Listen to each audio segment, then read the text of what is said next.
അസ്സലാമു അലൈക്കും വറഹ്മത്തുള്ളാഹി. അൽഹംദുലില്ലാഹി വസ്സലാത്തു വസ്സലാമു അലാ റസൂലില്ലാഹി വഅലാ ആലിഹി വസ്വഹാബിഹി അജ്മഈൻ. അമ്മാ ബഅദ്. ഇനി നമ്മൾ സൂറത്തു നിസാ 4-ാമത്തെ അധ്യായം, ഇനി 6-ാമത്തെ ആയത്ത് പോയി നോക്കാം. അഊദു ബില്ലാഹി മിനശ് ശൈത്വാനിർ റജീം. ബിസ്മില്ലാഹിർ റഹ്മാനിർ റഹീം. വബ്തലുൽ യതാമാ ഹത്താ ഇദാ ബലഗുൻ നികാഹ്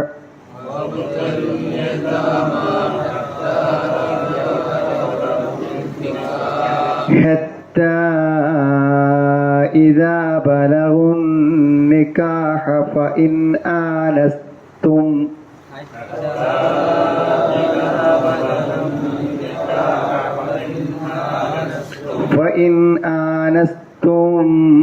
منهم رشدا فادفعوا إليهم أموالهم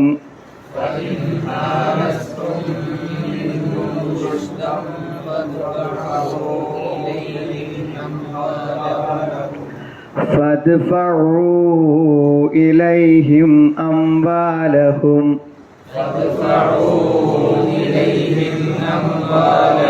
ولا تأكلوها إسرافا وبدارا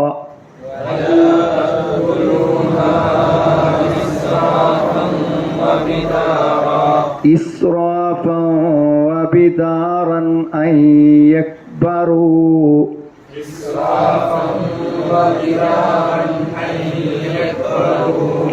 ومن كان غنيا فليستعفف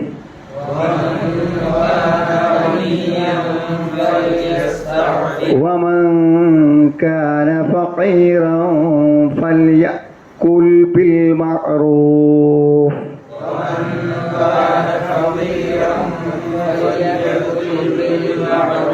فإذا دفعتم إليهم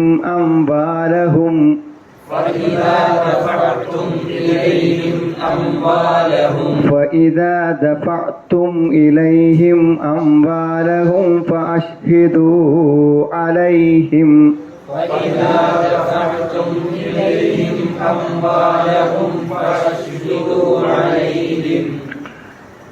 وكفى بالله حسيبا.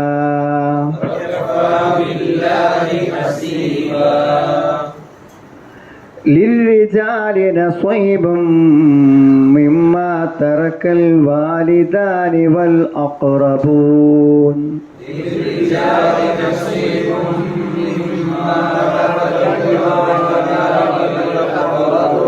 مما ترك الوالدان والأقربون وللنساء نصيب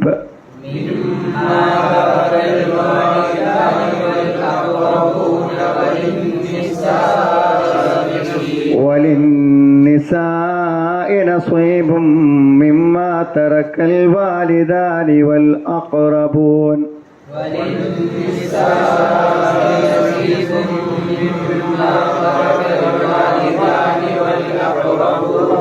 مما ترك الوالدان والأقربون مما قل منه أو كثر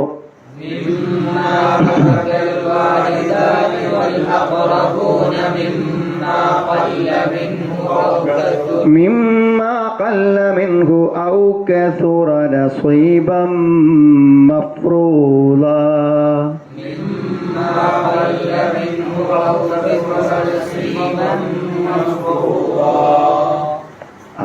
നോക്കൂ. അപ്പോ കഴിഞ്ഞ ആയത്തിൽ നമ്മൾ വായിച്ചത് ഓർമ്മ ഉണ്ടായിരിക്കും. അതായത് തൻ്റെ ഇടമില്ലാത്ത ആളുകൾക്ക്, പോഷന്മാർക്ക്, വിഡ്ഢികൾക്ക്, സമ്പത്ത് കൈകാര്യം ചെയ്യാൻ കഴിയാത്ത ആളുകൾക്ക് നമ്മൾ സമ്പത്ത് വിട്ടുകൊടുക്കരുത് എന്ന് പറയുന്നു. അത് അങ്ങനത്തെ ആളുകൾക്ക് വേണ്ട ഭക്ഷണവും വസ്ത്രവും എല്ലാം കൊടുക്കുക, അവരോട് നല്ല നിലക്ക് പെരുമാറുക. എന്ന് പറഞ്ഞിട്ടാണ് നിർത്തിയിട്ടുള്ളത്. ഇനി അതിൻ്റെ ഒരു അനുബന്ധം തന്നെയാണ് ഇനി തുടർച്ചയായിട്ട് പറയുന്നത്. അതായത് അനാഥകളുടെ സ്വത്ത് കൈവശം വെച്ചിട്ടുള്ള ആളുകൾ എന്ത് ചെയ്യണം?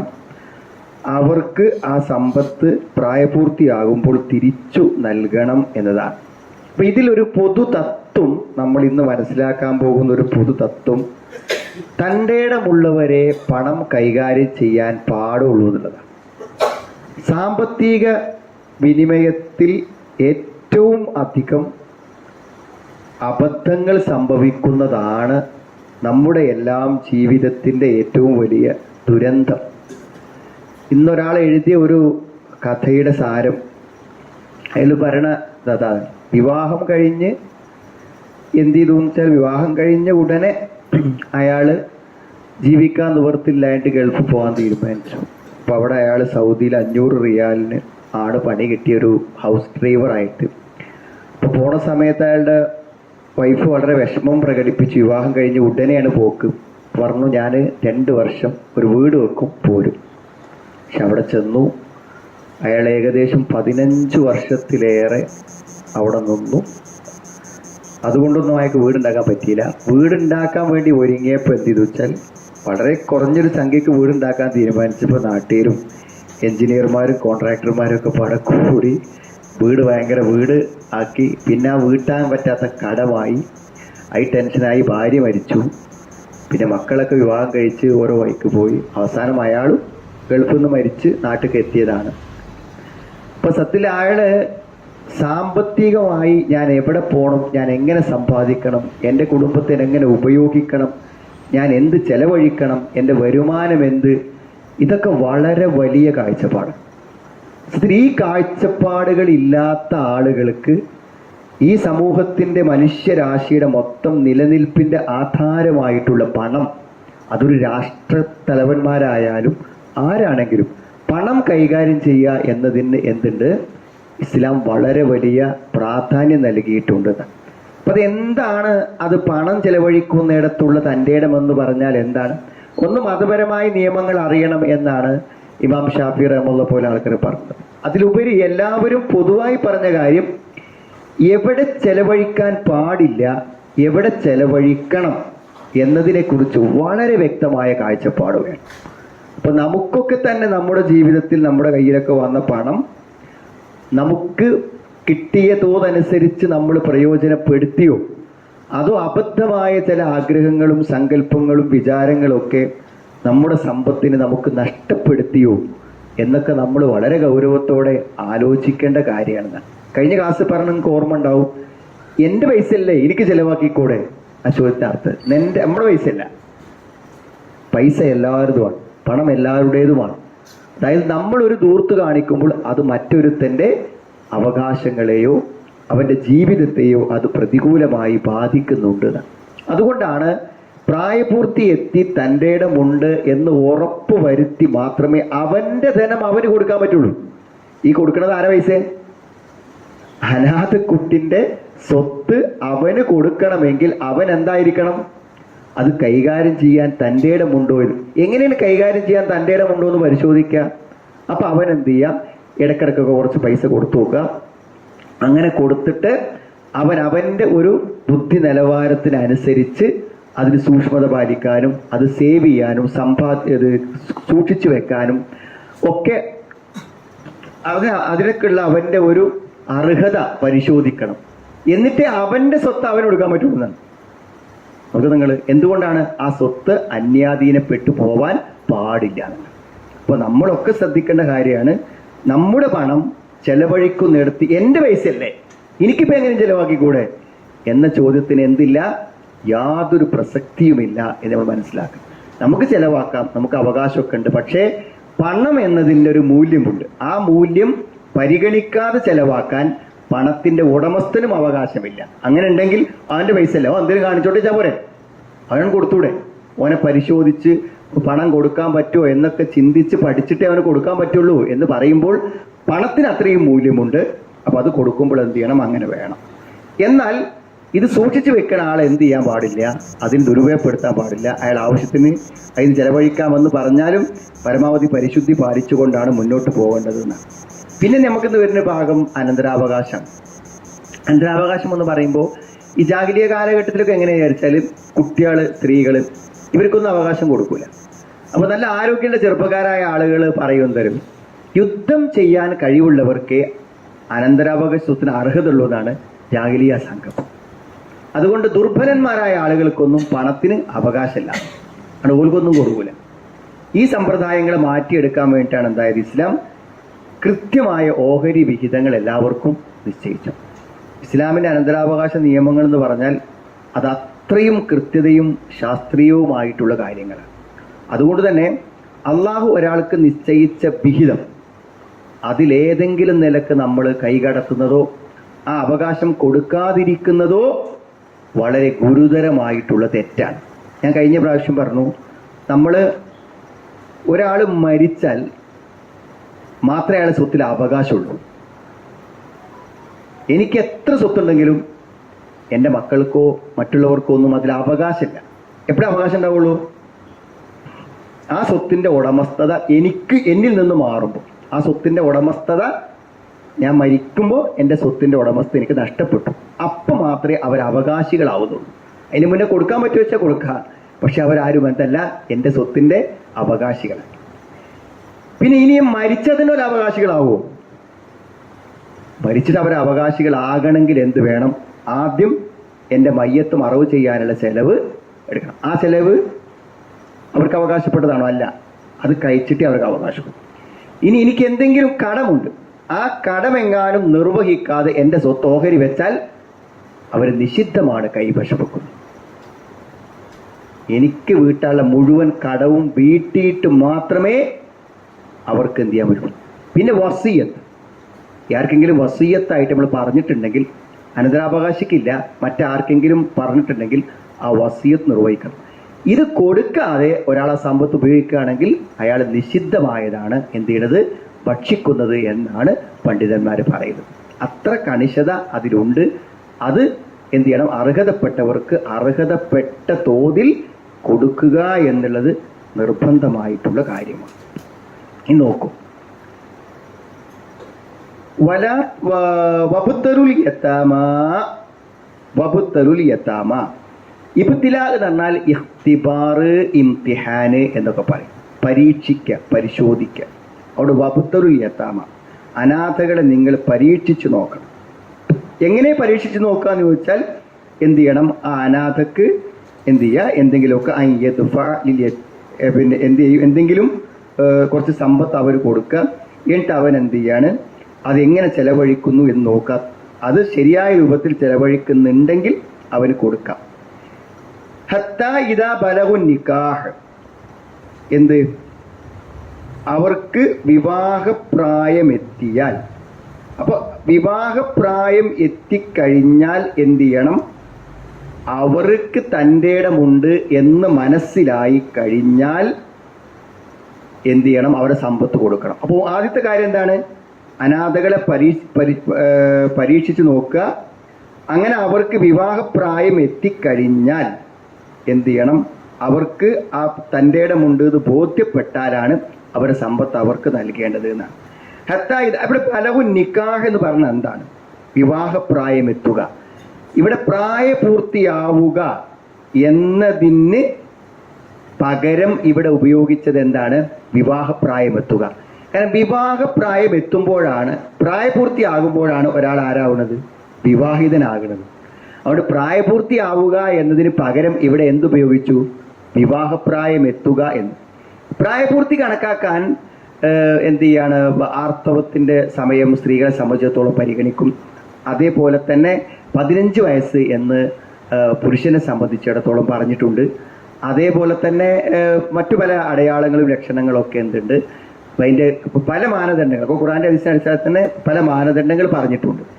ഏതായിരുന്നാലും ഇതൊക്കെ ആയിക്കഴിഞ്ഞാലും ഫഇൻ ആനസ്തും മിൻഹും റുഷ്ദ, ഫഇൻ ആനസ്തും, എന്നിട്ട് നിങ്ങൾക്ക് ബോധ്യപ്പെട്ടാൽ, കണ്ടറിഞ്ഞാൽ, നിങ്ങൾ മനസ്സിലാക്കിയാൽ, ഫഇൻ ആനസ്തും മിൻഹും, അവരിൽ നിന്നും റുഷ്ദൻ, എന്താണ് അവർക്ക് ആ ഒരു വിവേകം, തൻ്റെ ഇടം, പിന്നെ അതവർക്ക് ഉണ്ട് എന്ന് നിങ്ങൾക്ക് കണ്ടറിഞ്ഞാൽ, പിന്നെ റുഷ്ദിന് കാര്യബോധം എന്ന് പറയാം. കാര്യബോധം, തൻ്റെ ഇടം അതുണ്ടെന്ന് ബോധ്യപ്പെട്ടാൽ എന്ത് ചെയ്യണം? അവരെ സമ്പത്ത് അവർക്ക് കൊടുക്കണം എന്നാണ്. ഈ റുഷ്ദ് എന്ന് പറഞ്ഞാൽ എന്താണ്? ഈ സമ്പത്ത് ശരിയായി കൈകാര്യം ചെയ്യുവാനുള്ള പക്വത.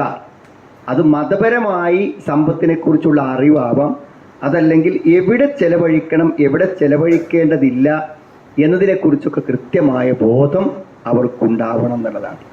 അങ്ങനെ വന്നാൽ ഫദ്ഫഉ ഇലൈഹിം അംവാലഹും, അവരുടെ സ്വത്തുക്കൾ നിങ്ങൾ അവർക്ക് എന്ത് ചെയ്യണം? ഏൽപ്പിച്ചു കൊടുക്കണം എന്നാണ്. അവർക്ക് പ്രായപൂർത്തിയായി അവർക്ക് ആ സമ്പത്ത് കൈകാര്യം ചെയ്യും. അപ്പോൾ ഒരു കാര്യം, പ്രായപൂർത്തി ആയാലും തൻ്റെ ഇടമുണ്ടെങ്കിലേ, കാര്യബോധമുണ്ടെങ്കിലേ എന്തേൽപ്പിച്ചു കൊടുക്കാൻ പറ്റുള്ളൂ? സമ്പത്ത് ഏൽപ്പിച്ചു കൊടുക്കാൻ പറ്റുള്ളൂ എന്നാണ്. അതല്ലെങ്കിൽ പ്രായപൂർത്തി ആയാൽ സമ്പത്ത് കൊടുക്കണം എന്ന് പറഞ്ഞാൽ മതി. പ്രായപൂർത്തി ആയാലും സമ്പത്ത് കൈകാര്യം ചെയ്യുവാനുള്ള ഒരു അവസ്ഥ എത്തിയിട്ടുണ്ടെങ്കിലാണ്. അപ്പോൾ നേരത്തെ പറഞ്ഞ ആയത്തിൽ വലാ സുഫഹാ, ആ സഫീഹ് എന്നുള്ളതിൻ്റെ ഒരു എതിർ മീനിങ് ആണ് ഏതിനുള്ളത്? റുഷ്ദ് എന്നുള്ളതിനുള്ളത്. സഫീഹ് എന്ന് പറഞ്ഞാൽ പോഷൻ, വിഡ്ഢി, കൈകാര്യങ്ങൾ ബുദ്ധിപരമായി ചെയ്യാൻ കഴിയാത്ത വ്യക്തി. അതിൻ്റെ വിപരീതമാണേത്? അതിൻ്റെ എതിരായ അർത്ഥമാണ് റുഷ്ദ്. എല്ലാം തൻ്റെ ഇടത്തോടെയും പക്വതയോടുകൂടെയും കൈകാര്യം ചെയ്യാൻ കഴിയുന്ന ആൾക്കാണ് അത് പറയാനർത്ഥം. അപ്പം അപ്പോഴേ സമ്പത്ത് എന്ത് ചെയ്യാൻ പറ്റുള്ളൂ? കൊടുക്കാൻ പറ്റുള്ളൂ എന്നുള്ളത്. അപ്പോൾ സമ്പത്ത് കൈകാര്യം ചെയ്യുക എന്നുള്ളതിന് ശരിയായിട്ടുള്ള എന്ത് വേണം?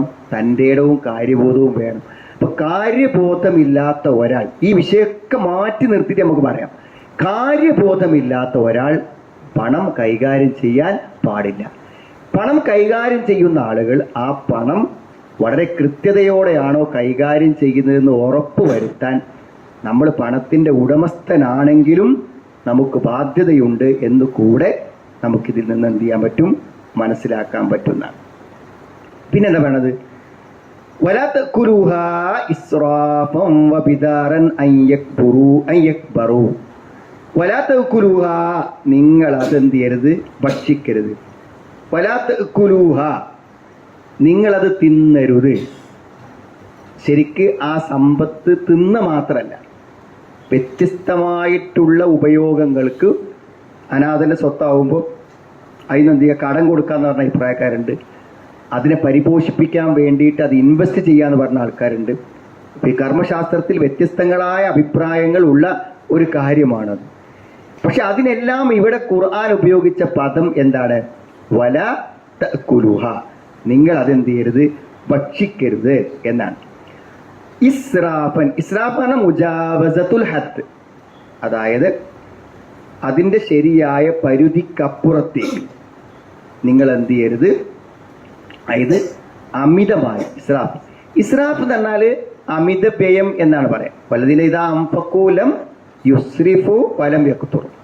ഈ അമിത വ്യയം എന്ന് പറഞ്ഞാൽ എന്താണ്? പല അനാവശ്യ കാര്യങ്ങൾക്ക് ചെലവഴിക്കുന്നതിന് അമിത വ്യയം എന്ന് പറയും. ആവശ്യമായ ഒരു കാര്യത്തിനും എന്താണ് അമിതമായി ചെലവാക്കുമ്പോൾ അതിനെന്ത് പറയും? തെറ്റായ കാര്യത്തിൽ പണം ചെലവഴിക്കുമ്പോൾ എന്തായാലും അതിന് ഇസ്രാഫ് എന്ന് പറയും.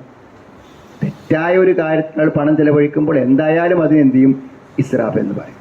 വലാ തഅ്കുലൂഹാ ഇസ്രാഫൻ വബിദാറൻ അൻ യക്ബറൂ. വബിദാറൻ, ധൃതിപ്പെട്ടുകൊണ്ട്.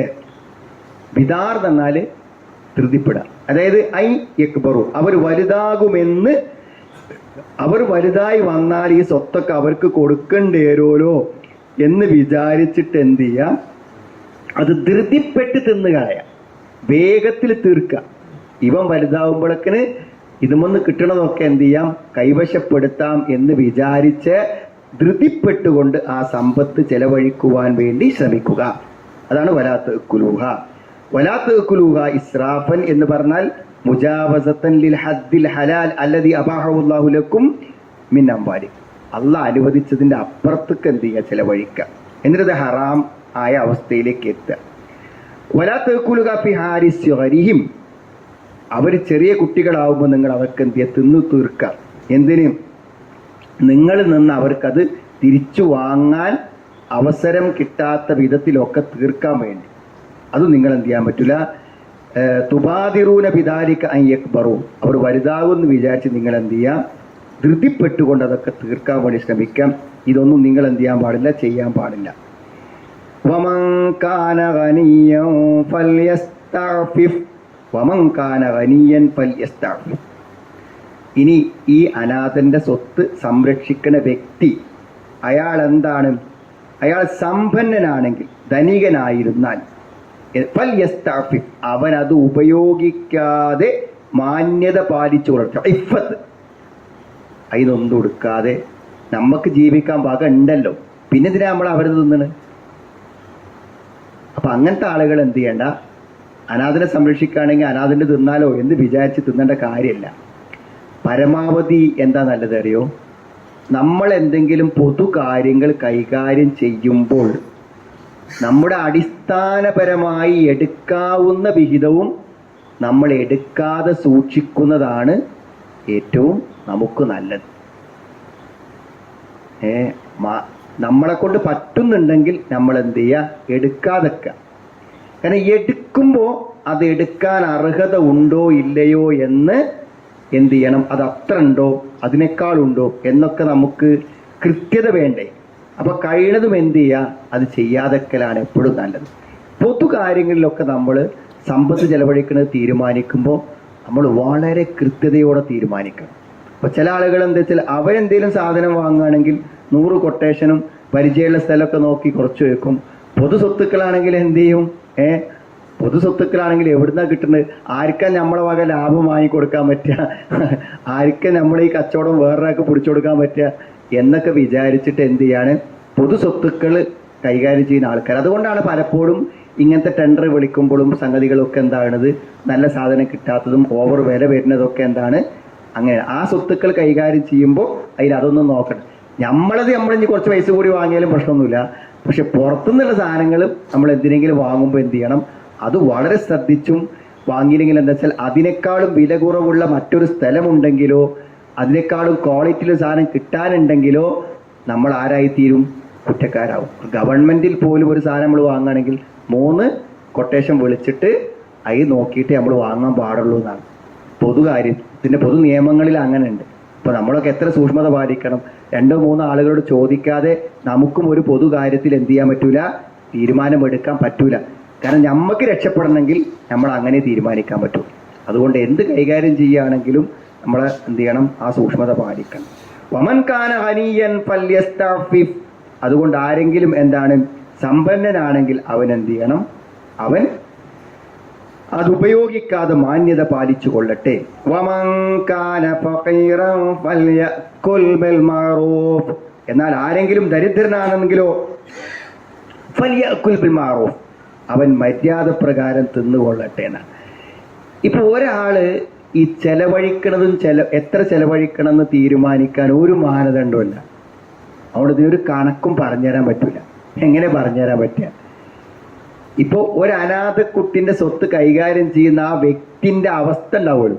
അയാൾ പരമദരിദ്രനാവും, അല്ലെങ്കിൽ ഭയങ്കര സമ്പന്നനാവും, അപ്പൊ അയാളുടെ അവസ്ഥയും ഈ സംരക്ഷിക്കപ്പെടുന്ന സ്വത്തിന്റെ അവസ്ഥയും ഒക്കെ പരിഗണിച്ചെടുക്കേണ്ട തീരുമാനമാണ്. അപ്പൊ അത് ആർക്കും അവസാന തീരുമാനം പറഞ്ഞു കൊടുക്കാൻ ആരെക്കൊണ്ടും പറ്റൂല. അതുകൊണ്ട് ഖുർആൻ പറഞ്ഞ എന്താണ്, ബിൽ മഅറൂഫ്. ബിൽ മഅറൂഫ് എന്ന് പറഞ്ഞാൽ മാന്യത പാലിച്ച്, അതിന്റെ പിന്നെ മര്യാദ പ്രകാരം. മഅറൂഫ് അത് മര്യാദ പ്രകാരം എന്ന് പറഞ്ഞാൽ സാധാരണഗതിയിൽ ഒരാൾക്ക് എത്രയാണോ എടുക്കാൻ പറ്റുക അത്ര എടുത്ത്, അത് കുഴപ്പമില്ലല്ലോ എന്ന് മറ്റുള്ളവർക്കൊക്കെ തോന്നുന്ന, അതാണ് ചെയ്ത് ശരിയാണ് എന്നെല്ലാവരും അംഗീകരിക്കുന്ന ഒരു ഉറുഫ്, ഒരു പതിവ് പാലിച്ചുകൊണ്ടാണ് എന്ത് ചെയ്യേണ്ടത്, അയാൾ അതിൽ തീരുമാനമെടുക്കേണ്ടത്. فَإِذَا دَفَعْتُمْ إِلَيْهِمْ أَمْوَالَهُمْ فَأَشْهِدُوا عَلَيْهِمْ, ഇനി നിങ്ങൾ പരിശോധിച്ചു, അവർക്ക് തൻ്റെ ഇടമുണ്ട് എന്നൊക്കെ ബോധ്യപ്പെട്ടു, അങ്ങനെ സ്വത്ത് കൊടുക്കാൻ വേണ്ടി തീരുമാനിച്ചു. അങ്ങനെ فَإِذَا دَفَعْتُمْ إِلَيْهِمْ أَمْوَالَهُم, അവിടെ സ്വത്തുക്കൾ നിങ്ങൾ അവർക്ക് ഏൽപ്പിച്ചു കൊടുക്കുമ്പോൾ എന്ത് ചെയ്യണം, ഫഅശ്ഹിദൂ അലൈഹിം, അവരുടെ മേൽ നിങ്ങൾ സാക്ഷ്യപ്പെടുത്തിക്കൊള്ളുവീൻ, അവരുടെ മേൽ നിങ്ങൾ സാക്ഷ്യം നിർത്തണം. ഈ സാമ്പത്തിക വിനിമയ കാര്യങ്ങളിലെല്ലാം നമുക്ക് സാക്ഷി വേണം. ഒരു കടം എഴുതി വെക്കുമ്പോൾ പോലും എന്ത് ചെയ്യണം? സാക്ഷി വേണം. അതല്ലേ? ഇപ്പം അടുത്തൊരാൾ എൻ്റെ അടുത്ത് വന്നിട്ട് പറഞ്ഞൊരു കാര്യമാണ്, അയാൾ എത്രയോ കാലമായി പണം സമ്പാദിക്കാൻ.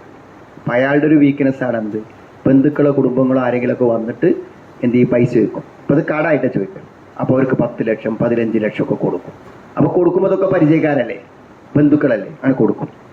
അങ്ങനെ കൊടുത്ത പൈസകൾ എന്താണ്? ചില ആൾക്കാർ തന്നിട്ടില്ല എന്ന് പറയാം. ഏത് അങ്ങനെ പൈസ? ഞാൻ പൈസ തന്നില്ലല്ലോ. പിന്നെ അത് നീ അന്ന് കടമായിട്ട് തന്നൊന്നല്ല, അത് അന്ന് എന്ത് ചെയ്യും? ഞാൻ ചോദിച്ചപ്പോൾ തന്നു. കടാന്നോട് പറഞ്ഞിട്ടില്ലല്ലോ. കടാന്ന് പറഞ്ഞാലേ ഞാൻ കടത്തി കൂട്ടുള്ളൂ. ഇപ്പം എങ്ങനെ എനിക്ക് തരാൻ കഴിയുക എന്ന് പറഞ്ഞാൽ അയാൾ ഇത്ര കാലം സമ്പാദിച്ച ഒരു പൈസക്കും അഡ്രസ് ഇല്ല. അയാൾ ഇത്ര കാലം സമ്പാദിച്ച ഒരു പൈസക്കും അഡ്രസ് ഇല്ല.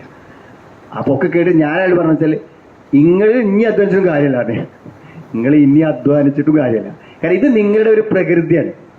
അത് നിങ്ങൾക്ക് മാറ്റാൻ കഴിഞ്ഞിട്ടില്ലെങ്കിൽ നിങ്ങൾക്ക് ഒരിക്കലും. അതുകൊണ്ട് ആർക്ക് നിങ്ങൾ പൈസ കൊടുക്കുകയാണെങ്കിലും അത് സദക്കയോ സമ്മാനമൊന്നും അല്ലെങ്കിൽ എന്ത് ചെയ്യണം? 2 സാക്ഷി. അത് ഖുർആനിലെ ഏറ്റവും വലിയ ആയത്താണ്. 2 സാക്ഷിനെ വെച്ചിട്ട് എന്ത് ചെയ്യണം? അത് എഴുതണം. നമുക്ക് എന്ന് തരുമെന്ന് ചോദിക്കാൻ വേണ്ടി മടിയാണ് നമുക്ക്, അല്ലേ? കടം ഒരാൾ വാങ്ങുമ്പോഴേ എന്നാപ്പത് തരാന്ന് ചോദിക്കാൻ മടിയല്ലേ നമുക്ക്? ഇലാജലി മുസമ്മൻ. അവധി എന്നുള്ളത് കടത്തിൽ മസ്റ്റാണ്. അവധി എന്നുള്ളത് എപ്പോൾ തരും എന്നുള്ളത് അയാൾ എന്ത് ചെയ്യണം? പറയണം. കാരണം അത് എന്ന് തരും എന്ന് പറയുമ്പോൾ തന്നെ അവിടെ തീരുമാനമാവുകയാണ്. എന്ന് തരും എന്ന് ചോദിച്ചാൽ എന്തൊക്കെ ഉണ്ടത്? കട ആണെന്നുള്ളതുണ്ട്, മനസ്സിലായി? അപ്പോഴാണ് അയാൾ ആലോചിക്കുന്നത് കൊടുക്കേണ്ടി വരും ഓരോന്ന്. അപ്പോഴാണ് അയാൾ ആലോചിക്കുക. അങ്ങനെ ഇപ്പം ഞാൻ 2 മാസം കൊടുക്കുന്നതാണ്, അന്ന് ഇവിടുന്ന് എനിക്ക് പൈസ കിട്ടുക. ഇപ്പൊ കടം വാങ്ങാൻ വരുമ്പോൾ എവിടുന്ന പൈസ ഇട്ടെന്ന് ആലോചിച്ചിട്ടുണ്ടാവില്ലാണ്. കടം വാങ്ങാൻ വരുമ്പോൾ ഇത് എവിടുന്ന തിരിച്ചു കൊടുക്കാമെന്ന് ആലോചിച്ചിട്ടുണ്ടാവില്ല. പക്ഷെ എപ്പോഴായി നീ തരാന്ന് ചോദിക്കുമ്പോഴാണ് അയാൾ എന്ത് ചെയ്യുക? ഇത് തിരിച്ചു കൊടുക്കണമല്ലോ, അപ്പൊ എപ്പോഴാണ് കൊടുക്കാൻ പറ്റുക? ഒക്കെ അയാൾ അപ്പോഴാണ് എന്ത് ചെയ്യുക? ആലോചിക്കുന്നുണ്ടായിരിക്കും.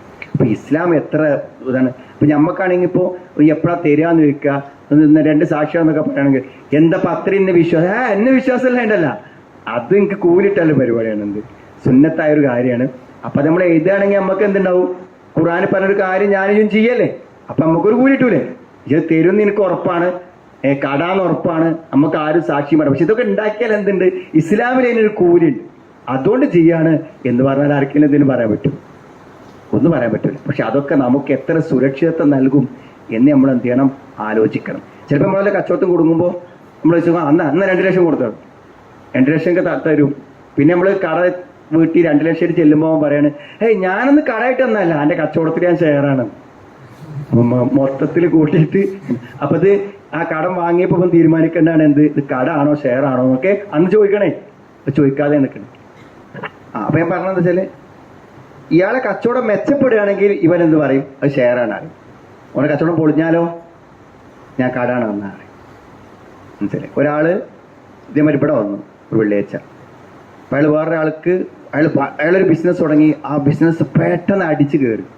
അപ്പൊ ആൾക്കാരൊക്കെ അയാൾക്ക് ചെന്നിട്ട് ഇനി കുറച്ച് പൈസ ഉണ്ട്, ഞാനിതിൽ തരാം എന്നിട്ട് എല്ലാവരും ചോദിക്കാതെ തന്നെ ഇങ്ങനെ കൊണ്ടുപോയിട്ട് അയാൾക്ക് കൊടുത്തു. എല്ലാവരും അങ്ങനെ കൊണ്ടുപോയി കൊടുത്ത അവസാനം എന്ത് ചെയ്തു വെച്ചാൽ അയാളും കച്ചവടം ആയി. അപ്പോൾ അയാൾ പൈസ തരുന്നില്ല എന്ന് പറഞ്ഞ ഒരാൾ ഇവിടെ വന്നു. അപ്പൊ ഞാൻ അയാളോട് ചോദിച്ചു, നിങ്ങൾ അയാൾക്ക് പൈസ കൊടുത്തത് കടമാണ്?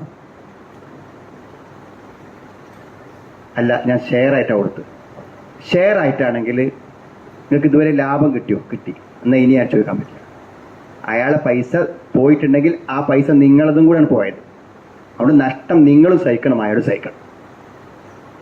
ഇനി അപ്പോൾ കട ആണോ എന്നാ പിന്നെ ഒരു സംശയം. കട ആണ് എന്നാണ് നിങ്ങൾക്ക് സംശയം തരാൻ പറ്റില്ല. നിങ്ങൾ എത്ര കൊടുത്തത്? നിങ്ങൾക്ക് ആകെ ഇത്ര സമയം കൊണ്ട് അയാൾക്ക് എത്ര എനിക്ക് തന്നു? അപ്പൊ അയാൾ കൊടുത്തത് എത്ര? 5 ലക്ഷം. അയാൾക്ക് 8 ലക്ഷത്തോളം കിട്ടി. അപ്പോൾ കട ആണെങ്കിൽ ഇനി 3 ലക്ഷം അയാൾ എന്ത് ചെയ്യണം? അയാൾക്ക് തിരിച്ചങ്ങോട്ട് കൊടുക്കണം. അപ്പൊ നിങ്ങൾ എന്താണ് ഞാൻ നിങ്ങൾക്ക് ഈ തരാനുള്ള ആളെടുത്ത് പൈസ വാങ്ങിക്കൊടുക്കാനാണ് നമ്മോട് പറയണത്? നമുക്ക് പരിചയമുള്ള ആളാണ്. അപ്പൊ എന്ത് അടിസ്ഥാനത്തിലാണ് ഞാൻ അയാളോട് ചോദിക്കണത്? കടമാണോ? അങ്ങനെ എനിക്ക് തന്നു കഴിഞ്ഞില്ലേ, ഇനി അങ്ങോട്ട് കൊടുക്കാനാണ്. ഷെയർ ആണോ? എങ്കിൽ എന്ത് ചെയ്യണം? അയാളെപ്പോലെ നഷ്ടം നിങ്ങളും എന്ത് ചെയ്യണം? സഹിക്കണം. അപ്പൊ ഈ നിയമങ്ങളൊന്നും പാലിക്കാതെയാണ് ആളുകൾ. അപ്പൊ ഈ കൈകാര്യം ചെയ്യാന്നില്ല എല്ലാവരും കഴിയൂല. നമ്മളൊന്ന് പൊതുസ്വത്ത് കൈകാര്യം ചെയ്യാൻ കഴിയാത്ത ആൾക്കാരാണെങ്കിൽ നമ്മളൊന്ന് തൊടാൻ നിൽക്കരുത്. കാരണം നമ്മൾ പരലോകം നഷ്ടപ്പെടും. അബൂദർ ഗഫാർ റളിയല്ലാഹു അൻഹു എന്ന് പറഞ്ഞാൽ എത്ര ത്യാഗപരനായ സഹാബിയാണ്. പക്ഷെ അബൂദറിനോട് നബി പറഞ്ഞു എനിക്ക് എന്നെ ഇഷ്ടമാണ്, ഞാൻ അങ്ങേയറ്റം അബൂദർ എന്നെ ഇഷ്ടപ്പെടുന്നു എന്നാണ്. പക്ഷെ എനിക്ക് എന്നോട് പറയാനുള്ളത് എന്ത് ചെയ്യരുത്, അനാഥകളുടെ സ്വത്തുക്കൾ കൈകാര്യം ചെയ്യരുത്, അതിനുള്ള ശക്തി നിനക്കില്ലാന്ന്. അപ്പൊ കൈകാര്യം ചെയ്യാൻ കഴിയാത്ത കാര്യം എന്ത് ചെയ്യരുത്, അത് കൈകാര്യം ചെയ്യാൻ. ഇപ്പൊ ഇതിന്റെ തഫ്സീർ കാണാൻ പറ്റും, ബുദ്ധി ഉണ്ട് എന്നുള്ളതിനുള്ള തെളിവാണെന്ത്, സമ്പത്ത് കൈകാര്യം ചെയ്യുവാനുള്ള കഴിവ്. ഒരാൾ പൊട്ടനാണോ ബുദ്ധിയുള്ള ആളാണോ എന്ന് അറിയാനുള്ള മാർഗം എന്താണ്, കുറച്ച് പൈസ അയാൾക്ക് കൊണ്ടേ കൊടുത്താൽ അയാൾക്ക് ബുദ്ധി ഉണ്ടോ അല്ലേന്ന് എന്ത് ചെയ്യാൻ പറ്റും, അറിയാൻ പറ്റും. അത്രമാത്രം തൻ്റെ ഇടം ആവശ്യമുള്ളതാണെന്ത്, പണം ചെലവഴിക്കുന്ന കാര്യത്തിൽ ആവശ്യമായിട്ടുള്ള സംഗതി എന്നുള്ളതാണ്. പോട്ടെ. അപ്പൊ സാക്ഷി വേണം. വാഷ്ഹിദു അലൈഹിം, അതിലെന്ത് ചെയ്യണം, സാക്ഷി വേണം.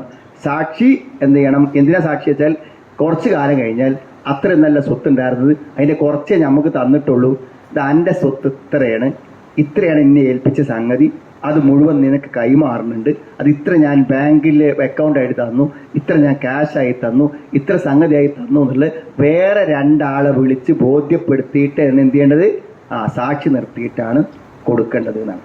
വകഫാ ബില്ലാഹി ഹസീബ, എന്താണ്, കണക്ക് നോക്കുന്നവനായ അള്ളാഹു മതി. നമ്മൾ പോലെ ബോധ്യപ്പെടുത്തിയ ജോലികളെ എപ്പൊക്കെ കണക്കുണ്ടാക്കുന്ന കാര്യം ഇങ്ങനെ ശരിക്കൊക്കെ ബോധ്യപ്പെടുത്തിയതല്ല ശരിക്കുള്ള കണക്കെന്നുണ്ടെങ്കിൽ നമ്മൾ അള്ളാഹിൻ്റെ അടുത്ത് ചെല്ലുമ്പോൾ ആ കണക്ക് വേറെ കൊടുക്കേണ്ടി വരും.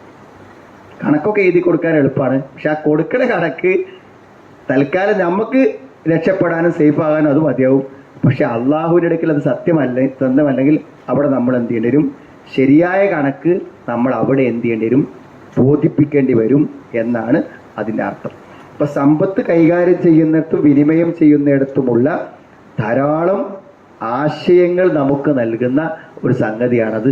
അതുകൊണ്ട് സമ്പത്ത്, ഹലാലായ സമ്പത്ത് വളരെ മൂല്യവത്താണ്.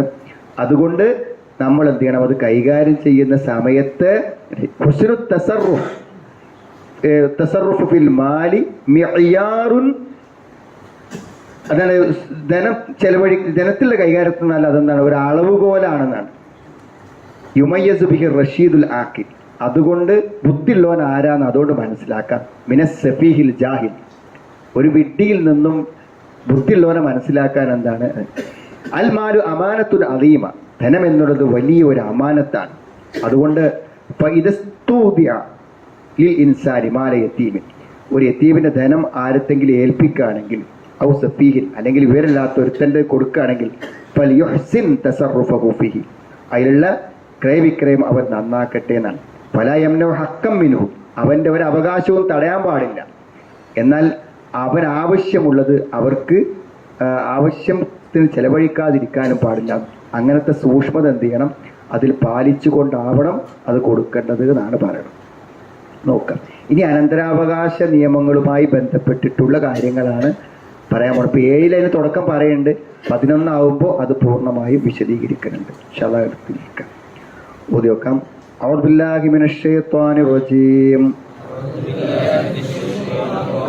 ബിസ്മില്ലാഹിർ റഹ്മാനിർ റഹീം. വബ്തലുൽ യതാമാ ഹത്താ ഇദാ ബലഗുൻ നിക്കാഹ്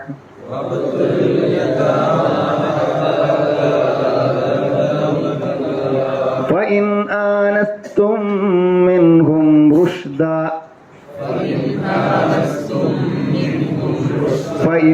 آنستم منهم رشدا فادفعوا إليهم أموالهم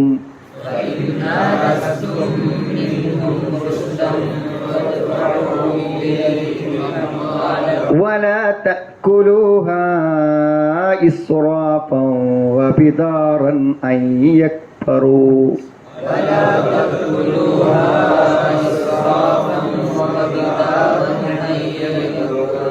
ومن كان غنيا فليستعفف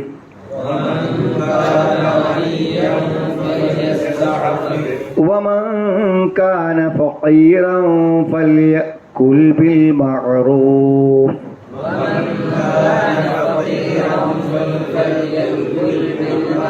فإذا دفعتم إليهم أموالهم فأشهدوا عليهم وإذا دفعتم إليهم أموالهم فأشهدوا عليهم وكفى بالله حسيبا.